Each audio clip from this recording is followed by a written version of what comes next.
Hi everybody, it's Thursday, September 22nd, and this is Genealogy Chat.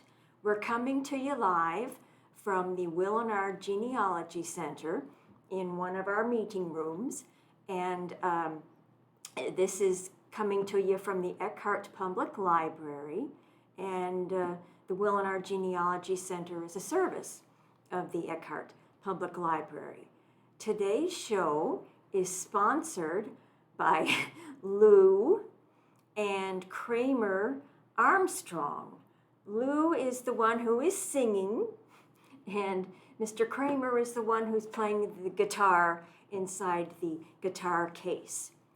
And their human is Darcy Armstrong, who is a wonderful public service person. She's the public service. We could not live without her. She does it all. We've got a big show for you today. So we're going to move on to the segment, Can You Name This Photo? Okay, let's get started. Let's look at some of the clothes of the women and their hats, their bonnets. What do you think? No? Well, the bonnets are from the early 20th century, about 1910. The White House in the background with the porch is the church manse. What do you think? No? We don't know. And then the church that's next to it has those beautiful stained glass windows. What do you think? Well, looks like they're laying some type of a cornerstone on some type of building. What do you think, Zach? No? Well, let's give everybody the answer. The answer is laying the cornerstone of the Eckhart Public Library in Auburn on May 13th, 1910. And you may ask yourself, now what does this have to do with today's show? And what is the topic of today's show? Well, the topic is the Presbyterian and Methodist churches here in Auburn, and a little bit about their history. And our library, the main building, is right across the street from the Presbyterian church and the manse that used to be behind it, which is now a botanical garden. So our very special guest today is Mr. Zach Hymack, and he is one of our he is the public service specialist here at the Eckhart Public Library. Say hello to the folks, Zach. Hi, everybody. And Zach is an expert in this field. He's produced all sorts of documentaries and wonderful original productions. And today, Zach is going to tell us about the histories of the Auburn and Presbyterian churches here in Auburn. So, Zach, suck it to us, lay it on us, and tell us your story. Go for it. Thanks, Jane. We're juggling a little bit here with the production, but we'll get it going right. 2019, we got a LSTA grant from the state library to do a historical preservation of over 800 original documents and artifacts from the Presbyterian Church and the Methodist Church, especially highlighting the role of women in the churches, the role of the churches in the community. Both of them, they're Auburn's two oldest churches, so they go back to 1839 and 1844. So there's a ton of history for the churches. So we put together a little short presentation. We'll do a little annotated version of that today, and then if anybody has any questions, feel free to comment. Or Jane, if you have questions, you can test how well I remember the LSTA project from 3 years ago. So take it away. Yes. We're ready. All right. So this is our LSTA preservation project. You can view this in video form on our Facebook and YouTube, but we'll do a little short version today, just kind of highlighting some neat aspects of the church histories. One interesting thing was that when Auburn was founded in 1836, and when the town started, the residents all kind of had religious interests, or many of them did, but there was no church to meet. And so they all met in the courthouse. This is a picture of the first courthouse in DeKalb County. A drawing, or nobody's to say how accurate it is, but all the congregations met in the courthouse at the exact same time, separately, and then they had all together a Sabbath school afterwards. But in 1844, just before the end of the year, some members wanted to be Presbyterian and declare their desire. Right up here on 10th and Jackson, this is a picture of the first Presbyterian church building. And this just kind of where Brown & Brown Insurance is now, so not far from us. Another interesting piece, the Presbyterians particularly highlighted the role of women early from the get-go in the church. And the Auburn Female Benevolent Society was founded in 1856. This is a copy of their constitution, I believe. And it was non-denominational, and they wanted to do something just for the good of the community. There were two Jewish members, and they all, a large group of church women, just trying to do something in the cause of benevolence. Not sure particularly what that turned out to be, but it became a pretty significant organization in the community. So 1856 is kind of fascinating to think about that time in Indiana, in the U.S. history. Right around this time as well, the Presbyterian minister Edward Wright got really involved in the schools and made a huge change in the way the schools in Auburn operated, how certified their teachers were, how qualified. He held institutes. He got them to subscribe to literary magazines and educational magazines and literature. He just really pushed for it, and apparently brought order and system out of confusion and chaos. And there's a picture of one of Auburn's earliest schools there. This is obviously another really significant aspect, was the Civil War and Auburn's involvement. But a neat thing was that Reverend Lynch and Reverend Wright from the Methodist and Presbyterian churches zealously and eloquently championed the Union and freedom, and the greater portion of church people were in active sympathy with them. So interesting that for DeKalb County, and support for Lincoln was apparently almost unanimous in the county. So that's kind of interesting and neat to hear about for our area, but obviously not without controversy.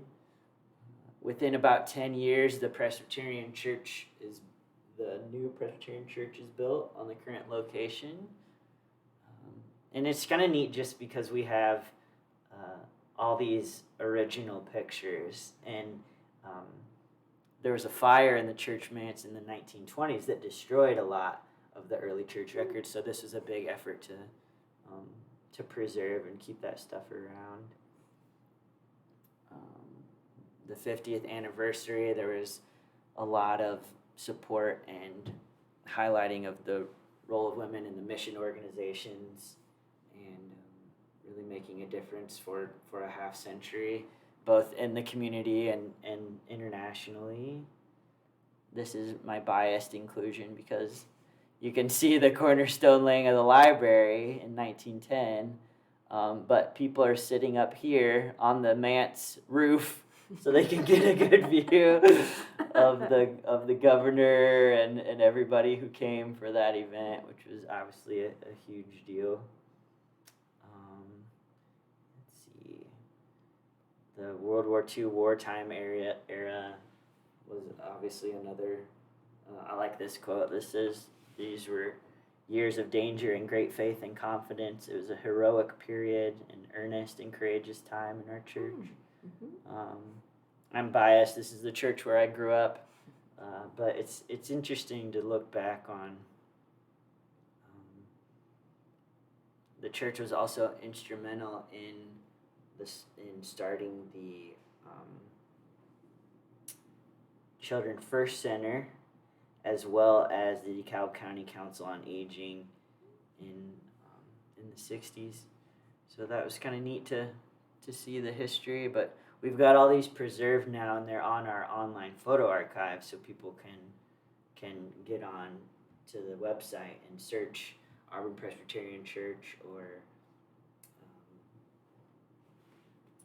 the First United Methodist Church and be able to see all this from home if they want. That's right. I'll run through some of the interesting parts of the Methodist Church as well here. Back out of that.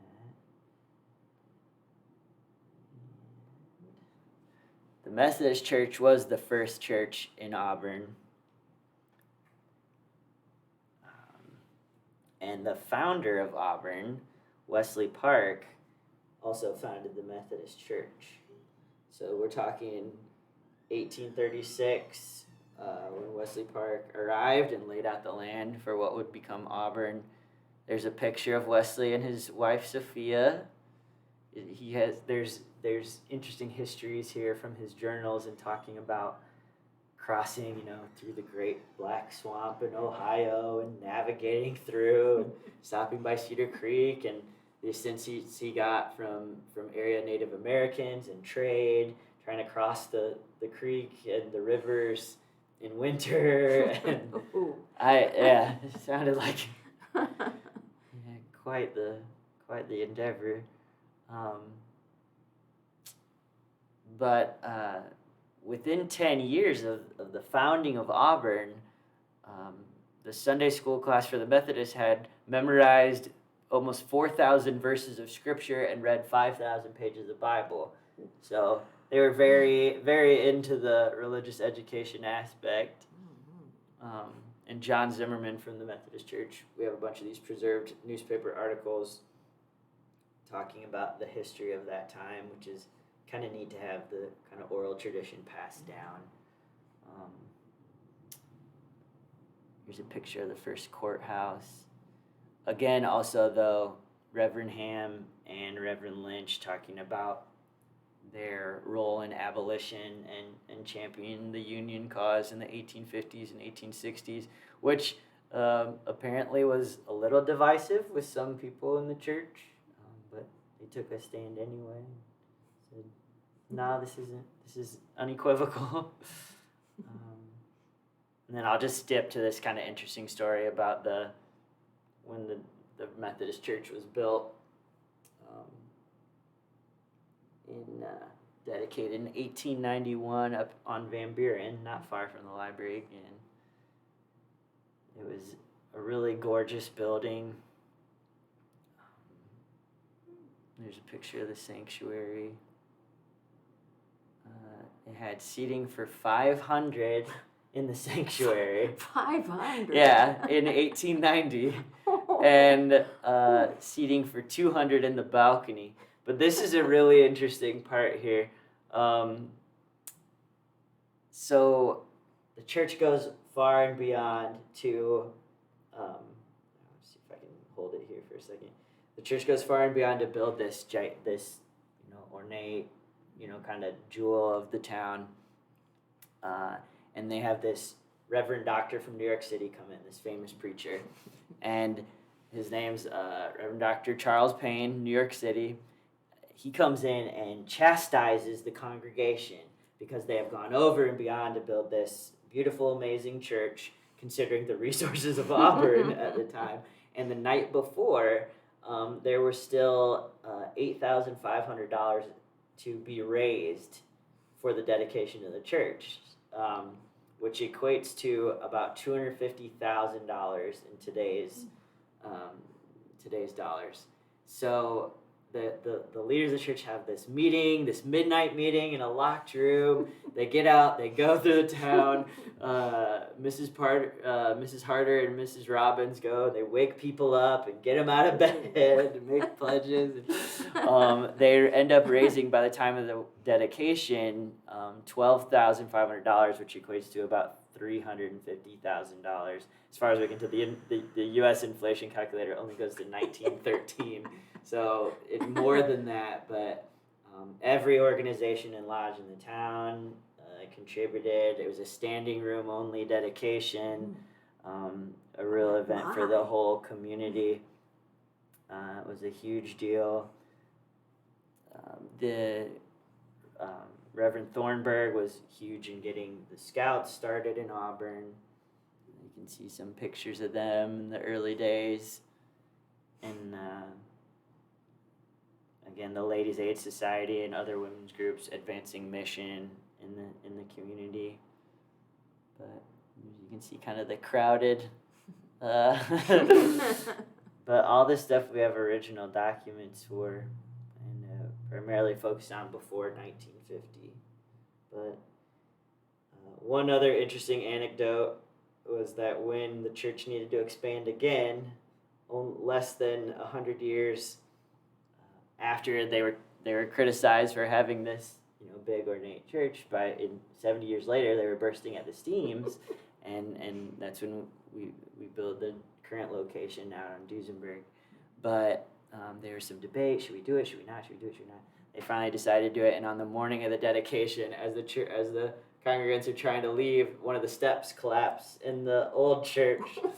So they figured they'd do the right decision, and that's a picture of the Methodist church as it stands. But kind of a quick overview.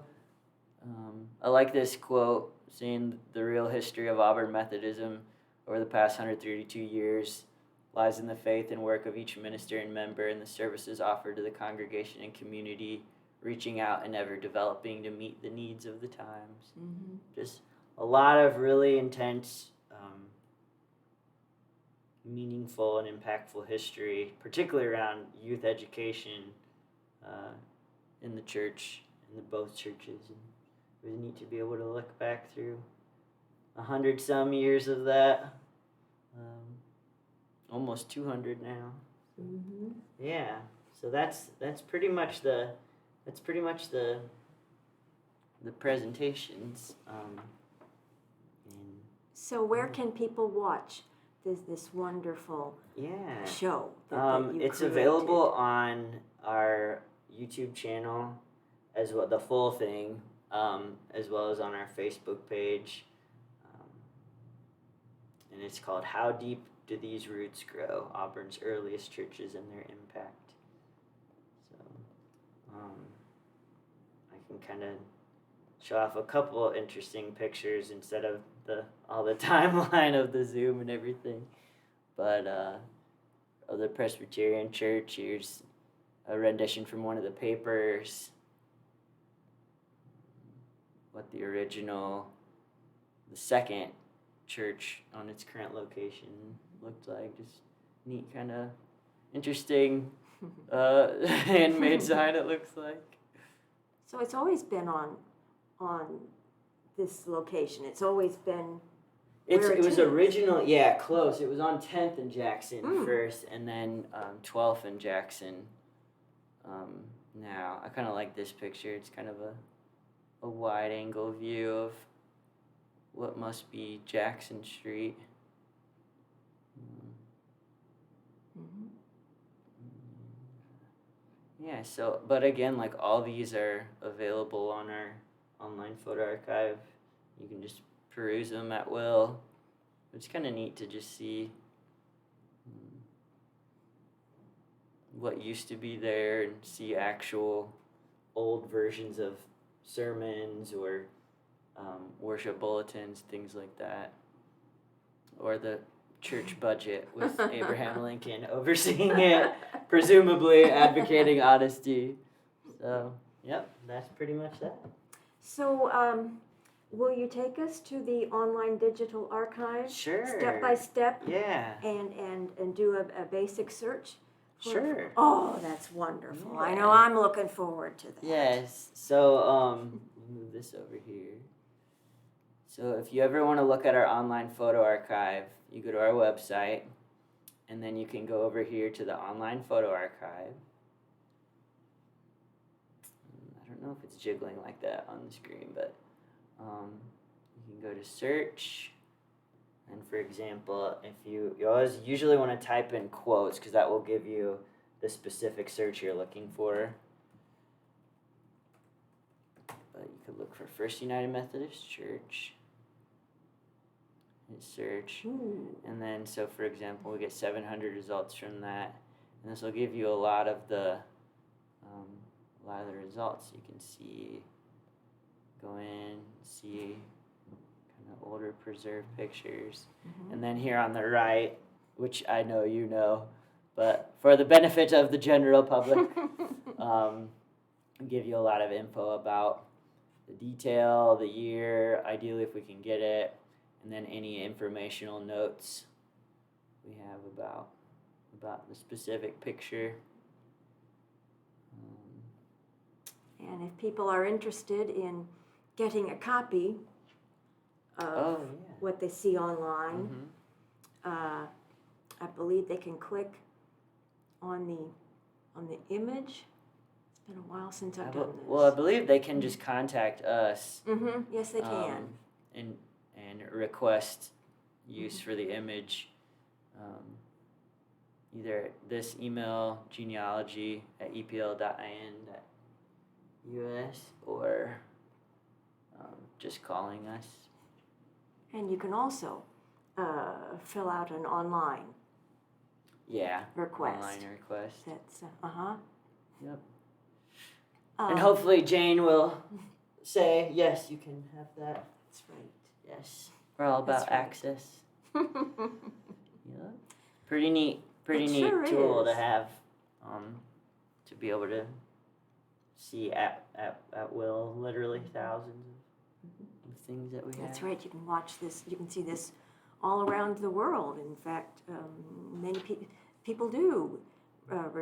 We receive requests occasionally from overseas. Wesley Park's diaries, are they available online? You know, we could check. I think mostly what we have are the newspaper articles from the early 1900s about Wesley Park and kind of excerpts of his diary. He had his cabin down here, I believe on Cedar Street now. Yes. And yeah, just to see the stories of him being, I think, the judge, but also having the jail in his cabin, where like people would come in, they'd they'd run them through, and then say, "All right, you need to stay upstairs in the attic as the jail," and then they'd pull the ladder out at night so they couldn't escape, and then I think at one time court proceedings had to be postponed because the judge needed a break for supper.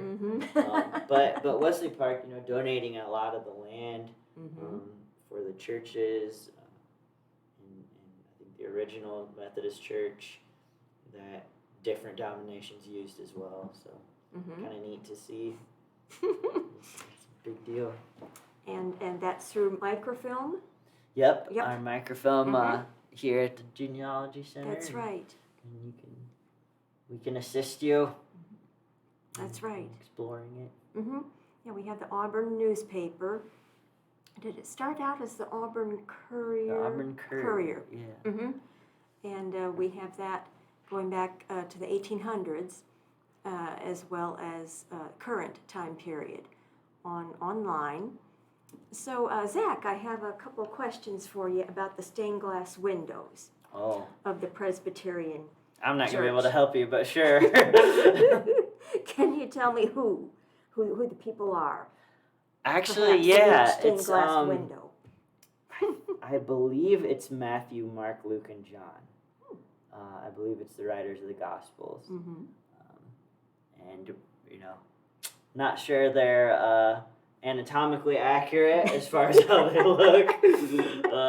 But yeah, that's the facsimile, I guess.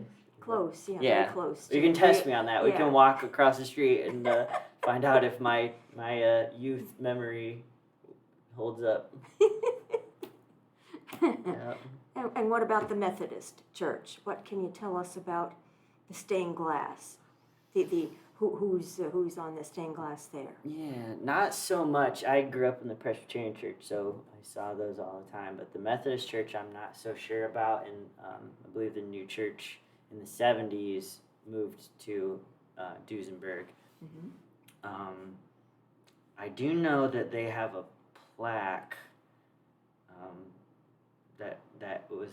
that labeled where the original church was. Mm-hmm. I believe that's still out there, which is kind of neat because they have the history of they're just carrying on.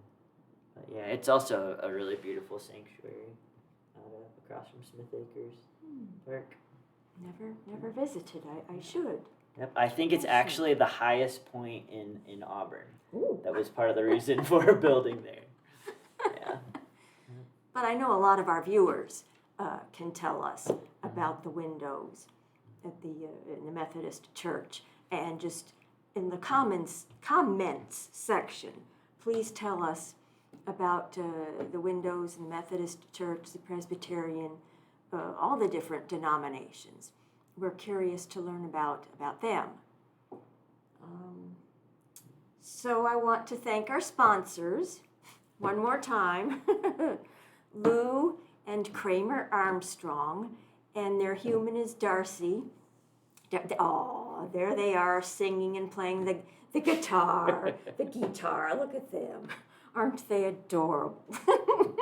And their human is Darcy Armstrong, who is our public services extraordinaire. We can't run this place without her. But I want to thank you, the audience, for watching our show. And we're really hoping that you'll write in the comments section and tell us about this. Oh, Zach, I have one more question for you. Okay. If the folks don't remember the name of the presentation, how can they find it? Yeah, it's called not Kramer. It's Not called poor Kramer. we don't have Seinfeld rights. Or Darcy's Cats, right? It's called How Deep These Roots Grow, Auburn's Earliest Churches and Their Impact. And so, for example, you can go to our Facebook page, or let me see if I can pull that up, or our YouTube channel, and you can find those online. But anytime, you could always call us too. Or search them yourself on our online photo archive. That's right. Oh, why the title? Why did you how'd you come up with the title? That wasn't me. That's credit to Jenny Kobiela-Mondar, our previous assistant director, and she applied with a couple other coworkers for the LSTA grant. So, the presentation is a very minor part of this, because the major part is the digitization and preservation of almost 1,000 historical artifacts that are now here at the Genealogy Center, and that we have, in posterity. And don't let me forget, at the Genealogy Center, we have a whole collection of shelves worth of church directories, church histories, not just the Presbyterian Church or the Methodist Church, but many of the churches in the area, directories going back, decades, church histories, so records and things like that. So we're always looking for more. Yes, we are. If any churches want to bring a copy of theirs over, but it's a good way to see a retrospective of area congregations. And it's a wonderful tool for genealogy, to do research on your ancestors, to look through the church directories and so forth. So one more time, I want to thank our sponsors and show Mr. Lou and Mr. Kramer Armstrong. Oh, there they are singing and playing the guitar. Well, we want to thank you for watching our show, and we hope to see you next week. Goodbye.